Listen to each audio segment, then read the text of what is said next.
नमस्कार, आप देख रहे हैं स्पेशल रिपोर्ट। मैं हूं आपके साथ आयुषी गुप्ता। चले रुक करते हैं खबरों की ओर। नीट पेपर लीक मामले में सबसे बड़ी खबर सामने आ रही है। सीबीआई ने पेपर लीक मामले में एफआईआर दर्ज किया है। आपको बता दें कि सीबीआई ने पहली एफआईआर दर्ज की है। तो इस वक्त की सबसे बड़ी जानकारी आपको दे रहे हैं। आपको बता दें कि लगातार जो है देखिए इस पूरे मामले में कार्रवाई की मांग की जा रही थी और नीट पेपर लीक पर एक्शन में अब सीबीआई जो है वो दिखी है। सीबीआई ने पहली जो है एफआईआर वो दर्ज की है और पेपर लीक का जो मामला लगातार गर्माता हुआ नजर आया और सीबीआई जांच की मांग भी की गई। अब देखिए इस पूरे मामले में सीबीआई ने पेपर लीक मामले में एफआईआर दर्ज किया है और ये पहली एफआईआर जो कि सीबीआई की तरफ से यहाँ पर दर्ज किया गया है। तो ये बड़ी जानकारी आपको दे रहे हैं क्योंकि नीट पेपर लीक मामले में लगातार एक्शन लिए जा रहे हैं और क्या है ये पूरा मामला वो आपको इस रिपोर्ट में समझाते हैं।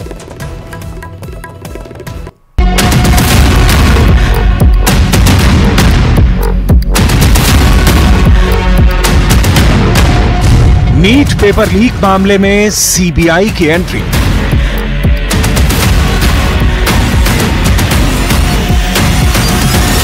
एनटीए और शिक्षा मंत्रालय तक पहुंची जांच की आंच।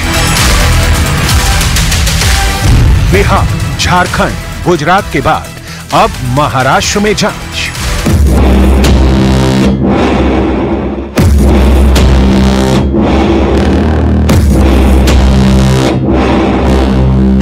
नीट यूजी पेपर लीक मामले में सरकार की तरफ से ताबड़तोड़ एक्शन लिए जा रहे हैं।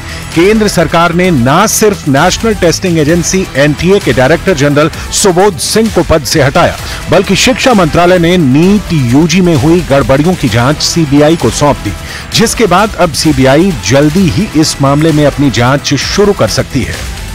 और इस तरह नीट एग्जाम पेपर लीक मामले को लेकर सीबीआई एफआईआर दर्ज कर सकती है। शिक्षा मंत्रालय ने सीबीआई को जांच सौंपते हुए कहा था कि नीट एग्जाम पेपर लीक मामले में कुछ अनियमितताएं पाई गई हैं, जिसके बाद शिक्षा मंत्रालय की शिकायत पर सीबीआई एफआईआर दर्ज करेगी और बहुत जल्द बिहार और गुजरात में जो एफआईआर दर्ज हुई है उन्हें टेक ओवर भी कर सकती है। क्योंकि इस मामले में बिहार, गुजरात, महाराष्ट्र की पुलिस अलग से जांच कर रही है। राज्यों की पुलिस ने कई कैंडिडेट, सॉल्वर और अन्य आरोपियों को गिरफ्तार किया है। सीबीआई की टीम इन राज्यों से केस फाइल मांग सकती है और नीट पेपर लीक के सोर्स का पता भी लगाएगी। यही नहीं, नीट पेपर लीक की जांच की जद में जो भी आएगा उससे पूछताछ की जा रही है। इस बीच इस जांच की आंच एनटीए और शिक्षा मंत्रालय तक पहुंच गई। खबर है कि एनटीए और शिक्षा मंत्रालय के अधिकारी भी सवालों के घेरे में हैं। जांच एजेंसियां जल्द ही इनसे पूछताछ कर सकती हैं। जांच एजेंसी के सूत्रों के मुताबिक इस मामले में अब तक की जांच के दौरान नेशनल टेस्टिंग एजेंसी समेत शिक्षा मंत्रालय के कुछ अधिकारियों की भूमिका सामने आ रही है, जिनकी लापरवाही के चलते ये पेपर लीक हुए। जल्द ही जांच एजेंसी के अधिकारी इनमें से कुछ बड़े और छोटे अधिकारियों से पूछताछ करेंगे। जांच से जुड़े एक आला अधिकारी ने बताया कि फिलहाल इस पूछताछ और सामने आए तथ्यों के आधार पर यह तय किया जाएगा कि इन अधिकारियों को इसमें आरोपी बनाया जाए या न बनाया जाए। लेकिन इतना तो तय है कि इनमें से कुछ अधिकारियों के खिलाफ विभागीय जांच और कड़े डिपार्टमेंटल एक्शन की संस्तुति की जाएगी। यानी अब शिक्षा मंत्रालय हर कदम सावधानी से रख रहा है, क्योंकि एनटीए के डीजी को पद से हटाने के बाद अभी तक उनकी कहीं पोस्टिंग नहीं की गई है। कार्मिक मंत्रालय की तरफ से उन्हें कंपल्सरी वेटिंग करने के लिए कहा गया है। मतलब साफ है कि शिक्षा मंत्रालय पहले पेपर लीक मामले में एनटीए के पूर्व डीजी सुबोध सिंह की भूमिका समझेगी, फिर उनको नई तैनाती दी जाएगी। यही सारी डिमांड्स आप लोग की थी भी कि एक इंडिपेंडेंट कमेटी बने, इंडिपेंडेंट कमेटी को जो लीड करे वो ऐसा कोई बहुत ही रेपुटेड इंसान हो, जैसे इसरो के एक्स चेयरमैन हो। सीबीआई इंक्वायरी हो, तो अब सीबीआई इंक्वायरी भी आ गई है इसके ऊपर और एनटीए के चीफ साहब को भी यहाँ से हटा दिया गया है। देखिए, मिनिस्ट्री ऑफ एजुकेशन को अप्रिशिएट करते हैं इतनी तेजी से सारे स्टेप्स लेने के लिए, पर यहाँ पे भी हम लोग का अभी भी ये वही पॉइंट है कि समय बहुत इंपॉर्टेंट है, समय बहुत कम है। तो मैं ये उम्मीद करूंगा सारी एजेंसी से कि जल्द से जल्द इसकी जांच हो, जल्द से जल्द रिपोर्ट आए और बच्चों के साथ इंसाफ। उधर नीट पेपर लीक की जांच में जुटी बिहार पुलिस की आर्थिक अपराध इकाई झारखंड के हजारीबाग में सबूतों की तलाश कर रही है। खबर है कि हजारीबाग के ओएसिस स्कूल से ही नीट का पेपर लीक हुआ था। जांच में यह भी पता चला कि बिहार पुलिस की आर्थिक अपराध इकाई को जांच में जो जला हुआ प्रश्न पत्र आरोपी अमित आनंद के घर से मिला था, उसका बुकलेट नंबर 61364888 था। वो इसी स्कूल को आवंटित किया गया था। यही नहीं, बुकलेट वाले पेपर बॉक्स से भी छेड़छाड़ के आरोप सामने आ रहे हैं।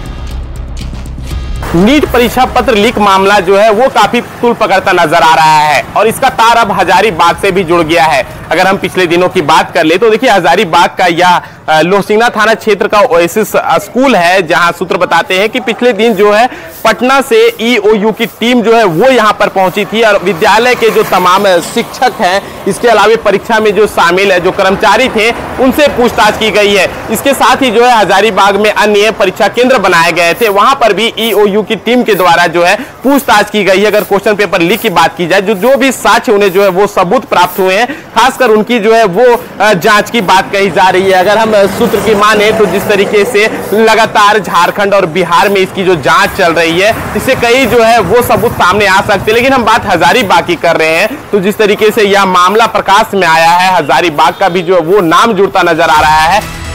यही नहीं, बिहार पुलिस की आर्थिक अपराध इकाई की टीम अभी भी हजारीबाग में मौजूद है और ओएसिस स्कूल के मालिक, प्रिंसिपल समेत परीक्षा के दिन तैनात सभी तरह के कर्मचारियों और शिक्षकों से पूछताछ की जाएगी। इसके साथ ही उस बैंक के मैनेजर, गार्ड और बैंक के कर्मचारियों से भी पूछताछ होगी जहां से क्वेश्चन पेपर निकले थे।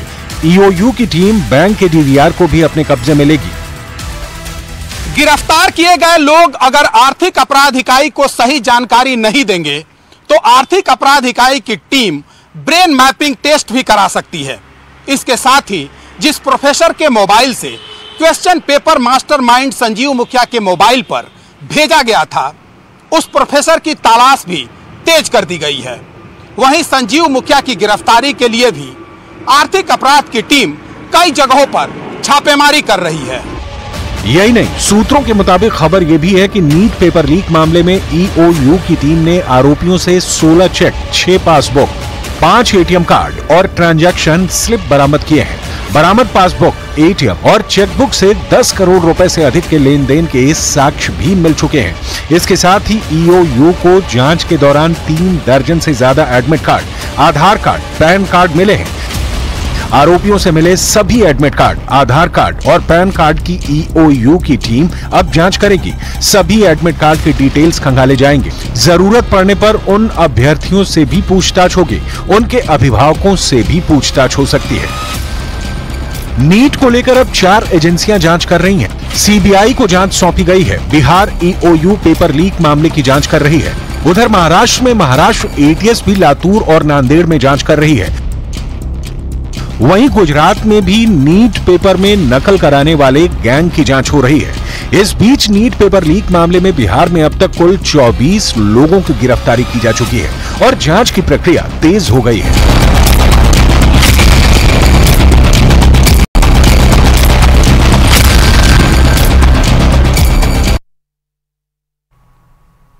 और नीट मामले में इस वक्त देश में जबरदस्त विवाद छिड़ा हुआ है। दरअसल नीट परीक्षा में आपको बता दें कि 1563 बच्चों को ग्रेस मार्क्स दिए गए थे, जिसका पता चलने के बाद इसमें धांधली तक के आरोप लगे और परीक्षा रद्द करने की मांग हुई है। मामले में अब तक क्या कुछ हुआ है वो आपको समझाते हैं इस रिपोर्ट में। नीट मामले में इस वक्त देश में जबरदस्त विवाद छिड़ा हुआ है। दरअसल नीट परीक्षा में 1563 बच्चों को ग्रेस मार्क्स दिए गए, जिसका पता चलने के बाद इसमें धांधली तक के आरोप लगे और परीक्षा रद्द करने की मांग भी हुई। मामले में अब तक क्या कुछ हुआ है आपको बताते हैं। दरअसल 5 मई 2024 को एनटीए नीट परीक्षा का आयोजन करता है, जिसमें 24 लाख छात्र शामिल होते हैं। इसका रिजल्ट 4 जून 2024 को जारी होता है, जिसमें 67 छात्रों को 720 में से पूरे 720 अंक मिले थे। इसके बाद पेपर लीक का मुद्दा उछला। 9 जून 2024 को एनटीए की तरफ से दिए गए ग्रेस मार्क के खिलाफ सुप्रीम कोर्ट में एक याचिका दायर की गई। 13 जून 2024 को सुप्रीम कोर्ट के सामने एनटीए ने 1563 छात्रों के री एग्जाम कराने की बात कही। 16 जून 2024 को शिक्षा मंत्री ने नीट पेपर के आयोजन में गड़बड़ी की बात स्वीकार की। 18 जून 2024 को बिहार में पेपर लीक पर मंत्री का कनेक्शन सामने आया। 18 जून 2024 को सुनवाई के दौरान लापरवाही की बात पर सुप्रीम कोर्ट ने एनटीए को फटकार लगाई। फिलहाल मामले में अब तक 20 से ज्यादा लोगों की गिरफ्तारी हो चुकी है। और बड़ी खबर आ रही है दिल्ली से, आपको बता दें जहां पर दिल्ली पुलिस की स्पेशल सेल ने 5 कुख्यात गैंगस्टरों के खिलाफ बड़ा अभियान चलाया। दिल्ली पुलिस ने 5 कुख्यात गैंगस्टरों के 16 सदस्यों को गिरफ्तार किया है।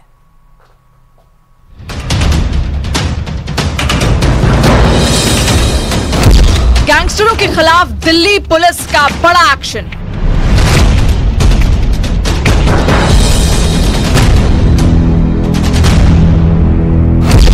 पुलिस ने चलाया no name no fame operation.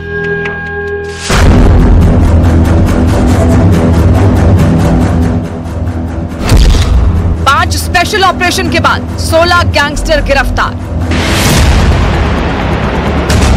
देश की राजधानी दिल्ली में डर का धंधा करने वालों की खैर नहीं। दिल्ली पुलिस ने गैंगस्टरों के इसी धंधे पर सीधा चोट किया है। दिल्ली पुलिस की स्पेशल सेल ने गैंगस्टरों के खिलाफ बड़ा अभियान चलाया, जिसके तहत न सिर्फ गिरफ्तारियां हुई बल्कि गैंगस्टरों के 200 सोशल मीडिया अकाउंट्स भी बंद किए गए। ये वो सोशल मीडिया अकाउंट थे जिसे देखकर युवा प्रभावित होकर जुर्म की दुनिया में कदम रखने की चाहत रखते थे और दिल्ली पुलिस की स्पेशल सेल ने इसी पर लगाम लगाने की कोशिश की है। दिल्ली पुलिस की स्पेशल सेल के इस स्पेशल ऑपरेशन के तहत 16 गैंगस्टरों की गिरफ्तारी हुई।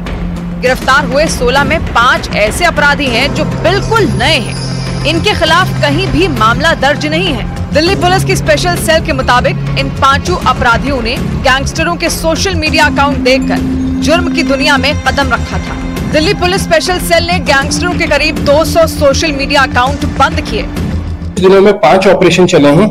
इन 5 ऑपरेशंस के अंदर टोटल 16 पर्सन्स गैंगस्टर्स अरेस्ट किए गए हैं और जिसमें 10 पिस्टल, 56 राउंड और 1 मैगजीन रिकवर हुई है। ये कंप्लीट जो ऑपरेशन है, इनमें एक ऑपरेशन 15 तारीख का है, 15 जून का। इसके अलावा रिमेनिंग जो 4 ऑपरेशन है पिछले 1 या 2 दिन के ही हैं ये सारे ऑपरेशन। सोशल मीडिया के ऊपर जिस तरह से गैंगस्टर्स के मैसेज आ रहे हैं या वो अपने फैन फॉलोइंग उन्होंने बना रखी है, जिसके बहुत से यूथ वगैरह उनसे अट्रैक्ट हो जाते हैं, ग्लैमराइज वो वीडियो पिक्चर डालते हैं, उनको फॉलो करते हैं। उसको देखते हुए हमने काफी स्पेशल सेल की तरफ से भी काफी ऐसे सोशल मीडिया अकाउंट ब्लॉक करवाए गए हैं और उनको बैन करवाया गया, बंद करवाया है उनको। सोशल मीडिया के ऊपर जिस तरह से गैंगस्टर्स के मैसेज आ रहे हैं या वो अपने फैन फॉलोइंग उन्होंने बना रखी है, जिसके बहुत से यूथ वगैरह उनसे अट्रैक्ट हो जाते हैं, ग्लैमराइज वो वीडियो पिक्चर डालते हैं, उनको फॉलो करते हैं। उसको देखते हुए हमने काफी स्पेशल सेल की तरफ से भी काफी ऐसे सोशल मीडिया अकाउंट ब्लॉक करवाए गए हैं और उनको बैन करवाया गया, बंद करवाया है उनको। गैंगस्टर्स के खिलाफ दिल्ली पुलिस की स्पेशल सेल ने कुल 5 ऑपरेशन किए। पंजाब के जलंधर में हुए ऑपरेशन के तहत पुलिस की टीम ने वहां से एक लेडी डॉन और उसके साथी को गिरफ्तार किया। इन दोनों से पूछताछ के दौरान पुलिस को पता लगा कि उन्होंने विदेश में बैठे एक गैंगस्टर के लिए 3 नए लड़कों को रिक्रूट किया है। उसके बाद पुलिस ने दिल्ली के कश्मीरी गेट से उन तीनों लड़कों को गिरफ्तार कर लिया। दरअसल पिछले 1 महीने में जिस तरीके से खास तौर से पश्चिमी दिल्ली में आपराधिक वारदातें हुई हैं, गैंग वॉर हुई है, उसको देखते हुए दिल्ली पुलिस की स्पेशल सेल ने इन 5 ऑपरेशन को अंजाम दिया। 21 तारीख को चला है ये ऑपरेशन, 21 जून को। इसके अंदर 2 गैंग मेंबर जिनमें एक लेडी भी है, इनको जालंधर पंजाब के अंदर ऑपरेशन चलाया गया और जालंधर पंजाब से इनको पकड़ा गया है और इन्हीं के इंस्टांस के ऊपर फर्दर कश्मीरी गेट से 3 नए रिक्रूट जो हो रहे थे उनको भी इसके अंदर पकड़ा गया, अरेस्ट किया गया 21 की नाइट को इनके इंस्टांस के ऊपर। गैंगस्टरों के नेटवर्क को तोड़ने के लिए उनके सोशल मीडिया अकाउंट पर प्रहार जरूरी था, इसीलिए पुलिस ने उनके अकाउंट को बंद कराया। इससे अब ना तो गैंगस्टरों के नाम लिए जाएंगे और ना ही उनके गुर्गों के जुर्म की दास्तान का बखान होगा। यही नहीं, दिल्ली पुलिस आगे भी गैंगस्टरों के सोशल मीडिया अकाउंट को बंद करने की कोशिशों में लगी है। Operation no name no fame के तहत पुलिस की एक टीम गैंगस्टरों के सोशल मीडिया अकाउंट पर नजर रखेगी और उन्हें ब्लॉक करवाएगी।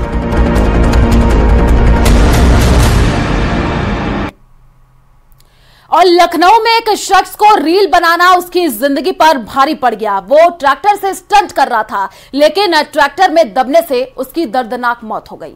देखिए।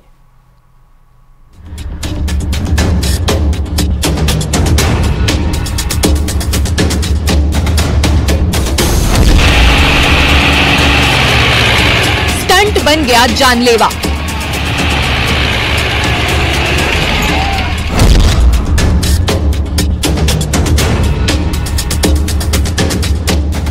हादसे में शख्स की दर्दनाक मौत।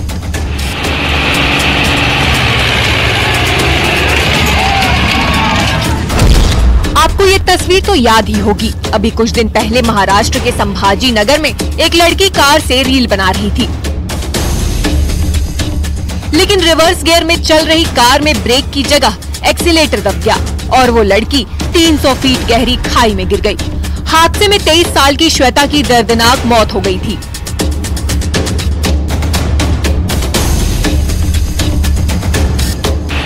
अब लखनऊ में स्टंटबाजी के चक्कर में एक और जान चली गई। लखनऊ के इंटौजा इलाके में यह हादसा हुआ है, जहां ट्रैक्टर सवार शख्स स्टंटबाजी की कोशिश में अपनी जान गंवा बैठा। करतब दिखाने की कोशिश में ट्रैक्टर ऐसा पलटा जिससे ट्रैक्टर चला रहा शख्स चपेट में आ गया। उसकी मौके पर ही मौत हो गई।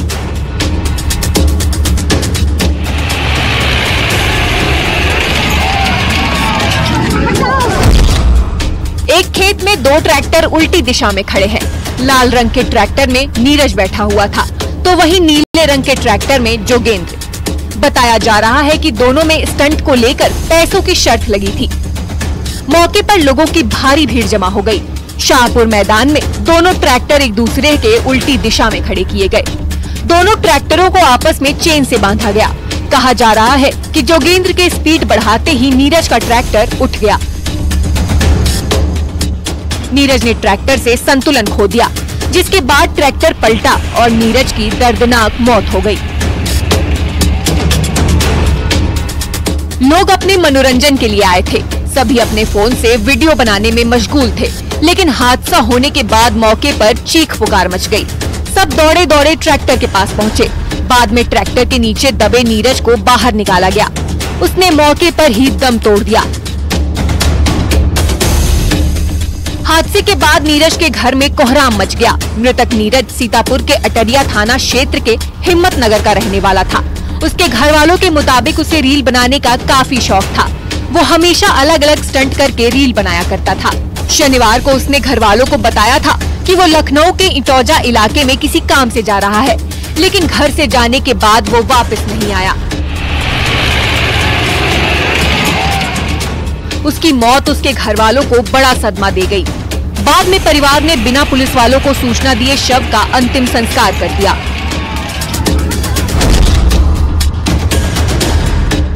वहीं मुरादाबाद से भी एक वीडियो सामने आया है, जहां रात के अंधेरे में कुछ लड़के बाइक के साथ स्टंट को अंजाम देकर हुड़दंग मचा रहे हैं।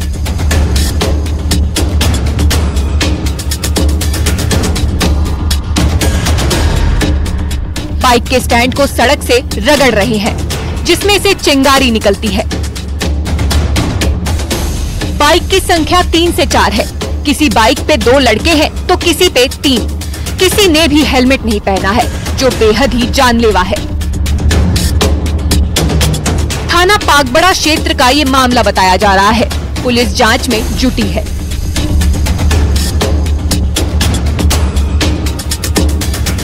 रील बनाने की कोशिश में लोग अपनी और दूसरों की जान के साथ भी खिलवाड़ कर रहे हैं। ललितपुर में अजय नाम का एक लड़का रील बना रहा था।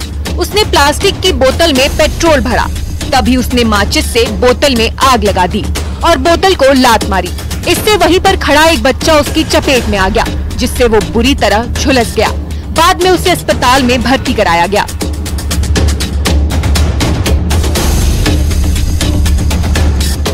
सोशल मीडिया पर खुद को मशहूर करने के लिए लोग अपनी सुरक्षा को भी ताक में रख रहे हैं, जो जानलेवा साबित हो रही है। लखनऊ की घटना भी एक सबक है।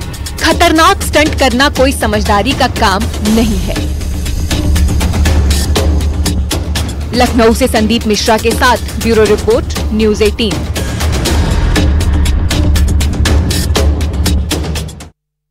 और यूपी के देवरिया में कार को हेलीकॉप्टर की शक्ल देना एक शख्स को बहुत भारी पड़ गया। जैसे ही वो कार सड़क पर दौड़ी, ट्रैफिक पुलिस ने भारी भरकम चालान काट दिया। देखिए रिपोर्ट।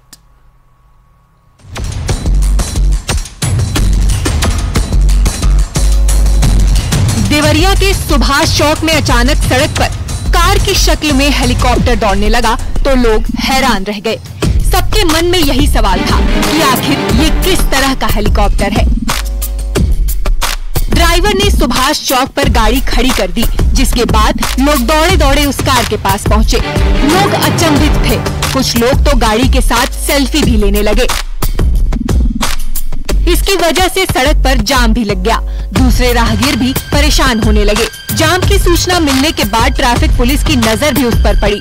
पुलिस भी हैरान थी। इसके बाद ट्रैफिक पुलिस हरकत में आई। ड्राइवर से गाड़ी के कागजात दिखाने को कहा तो वो इधर उधर देखने लगा। उसके पास कागजात नहीं मिले। पुलिस ने 18,000 का भारी भरकम चालान काट दिया।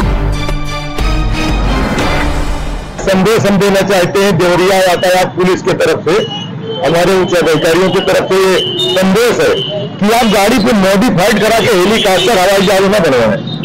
गाड़ी जैसे है, कंपनी ने जैसे दिया है वैसे आप रहे। 18,000 का चालान इनका काटे हैं। शनिवार की शाम की ये घटना है। पूछताछ में कार के ड्राइवर ने बताया कि बघौच घाट से एक बारात रुद्रपुर गई थी। शादी होने के बाद दूल्हा और दुल्हन को गाड़ी से लाया जा रहा था, लेकिन ट्रैफिक पुलिस की नजरों से बच नहीं पाई। यूपी में कई लोगों ने इस तरह की गाड़ियां बनाई हैं, जिन्हें हेलीकॉप्टर की शक्ल दी जाती है। लोग शादियों में भी इनकी बुकिंग कर रहे हैं। पुरानी कार की छत की वेल्डिंग करके उसे हेलीकॉप्टर जैसा बनाया जाता है। पुलिस के मुताबिक कार को जो रूप दिया गया है वो मोटर वाहन अधिनियम का उल्लंघन है। अगर गाड़ी में कोई भी संशोधन करना होता है तो उसके लिए आरटीओ विभाग से इजाजत लेनी पड़ती है। देवरिया पुलिस इन दिनों गाड़ियों पर लगे हूटर, ब्लैक फिल्म को लेकर कार्रवाई में जुटी है। चेकिंग के दौरान ये कार पकड़ में आ गई। देवरिया से न्यूज़ 18 के लिए उमाशंकर भट्ट की रिपोर्ट। और शिक्षा मंत्री मदन दिलावर के आदिवासी समाज को लेकर दिए बयान पर बवाल शुरू हो गया है। आदिवासी समाज के युवाओं ने शिक्षा मंत्री मदन दिलावर के घर पर विरोध प्रदर्शन किया। बड़ी तादाद में आदिवासी समाज के युवाओं ने रैली निकालते हुए शिक्षा मंत्री मदन दिलावर के घर के बाहर पहुंचे, जहां मंत्री के खिलाफ जो है जम करके नारेबाजी हुई और उसके साथ ही ब्लड सैंपल को लेकर के डीएनए टेस्ट की मांग भी की गई। अब आदिवासी समाज की तरफ से शिक्षा मंत्री मदन दिलावर के इस्तीफे की मांग की जा रही है। तो कोटा से ये जानकारी आपको दे रहा है। आपको बता दें कि ब्लड सैंपल जो है देकर के डीएनए टेस्ट की ये मांग, तस्वीरें भी हम आपको दिखा रहे हैं शिक्षा मंत्री मदन दिलावर के बयान पर। देखिए यहाँ पर आप देख पा रहे हैं कुछ युवाओं ने विरोध जताया। मंत्री के घर के बाहर जो है वो विरोध प्रदर्शन करते हुए दिखे हैं। रैली निकाल करके मंत्री दिलावर के घर के बाहर धरना दिया गया। तो तस्वीरें भी हम आपको टीवी स्क्रीन पर दिखा रहे हैं। आप देख पा रहे हैं कि कैसे यहाँ पर जो है कुछ युवा आपको नजर आ रहे हैं और आदिवासी समाज के ये युवा है जो कि विरोध जताते हुए दिख रहे हैं।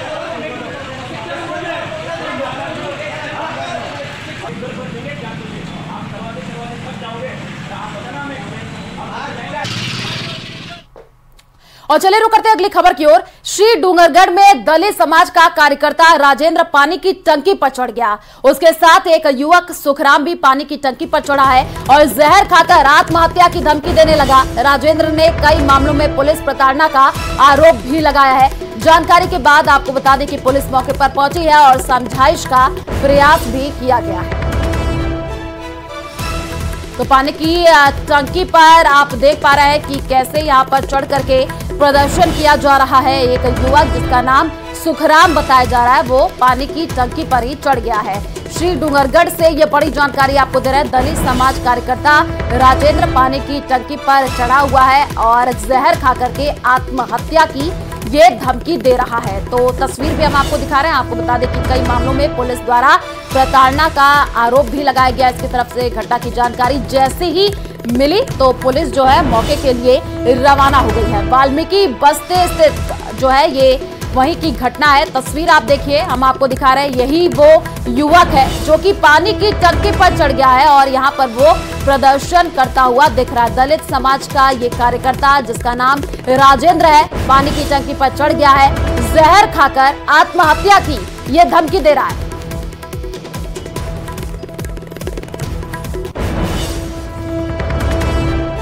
और चले फिलहाल इस बुलेटिन में इतना ही। आगे आपको दिखाएंगे मारो राजस्थान। नमस्कार।